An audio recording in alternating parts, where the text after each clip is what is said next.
Pour Salomon Olembe, il y a incontestablement eu un avant et un après Olympique de Marseille. Promis à un avenir brillant lorsqu'il évoluait à Nantes, il est finalement devenu un joueur peu à peu oublié après ses échecs répétés du côté de la Canebière.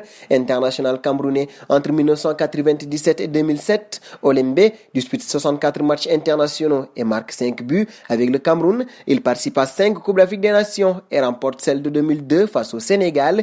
Il prend également part à la Coupe des Confédérations 2001 et à 2 Coupes du Monde en 1998 et 2002. Lors du Mondial 1998 en France, il dispute 3 matchs face à l'Autriche, face à l'Italie et face au Chili. Lors du Mondial 2002, il joue à nouveau 3 matchs face à l'Irlande, face à l'Arabie Saoudite et enfin face à l'Allemagne.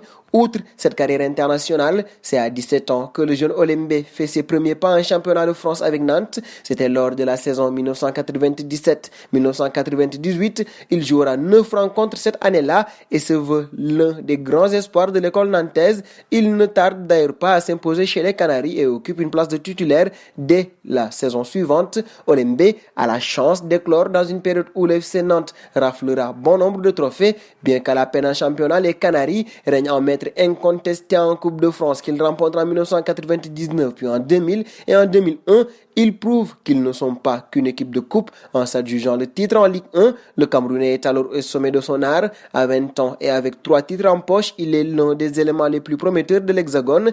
Il est ainsi recruté par l'OM de Bernard Tapie en 2002 et Robert Louis Dreyfus voit en lui un futur cadre de l'équipe. Mais dans une équipe de Marseille particulièrement irrégulière, il ne parviendra jamais à trouver véritablement sa place et pour cause, son extrême polyvalence le conduit à s'essayer à différents postes tout au long de la saison, tantôt latéral, tantôt milieu offensif ou récupérateur. Olembe est promené au sein de 11 Olympiens dans lequel il finira par se perdre, oublier les tacles rageurs, les relances parfaitement propres ou les montées autoritaires de sa période nantaise. Et bien qu'étant capable de sortir ponctuellement des matchs de grande qualité, il laisse rapidement aux supporters phocéens cette amère impression de ne pas être au niveau où on l'avait annoncé. Il est alors successivement prêté à Leeds puis à Al Rayyan au Qatar. Il apparaît de temps en temps sur les pelouses de Ligue 1 entre ces différentes destinations mais n'entre plus vraiment dans les plans des dirigeants olympiens. En 2006, il fait même partie des bannis marseillais aux côtés de Fiorez et autres Liondoula. Il se laisse donc porter péniblement jusqu'au terme de son contrat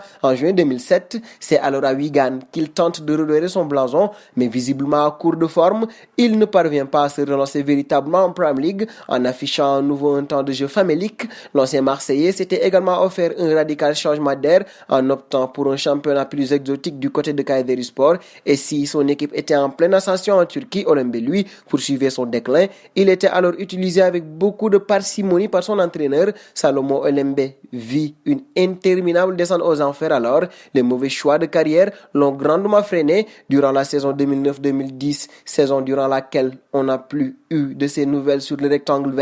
Il a joué en Turquie pour Kayserispor et puis a signé en Grèce pour AL Larissa, mais il n'y a disputé aucun match. La dernière fois qu'Olembe a été aperçu, il se faisait la joie de participer au processus de tirage au sort pour le tournoi final du championnat d'Afrique des Nations Cameroun 2020. C'était aux côtés du regretté Stéphane Tato. Pour sa reconversion, Salomon n'a pas vraiment quitté le football puisqu'il est le team manager des Lions Indomptables. Son expérience aidera à coup sûr. Abonnez-vous sur la chaîne Afrique Sport pour de nouveaux contenus exclusifs de vos sportifs préférés. N'oubliez pas également d'activer la petite cloche pour ne rien rater.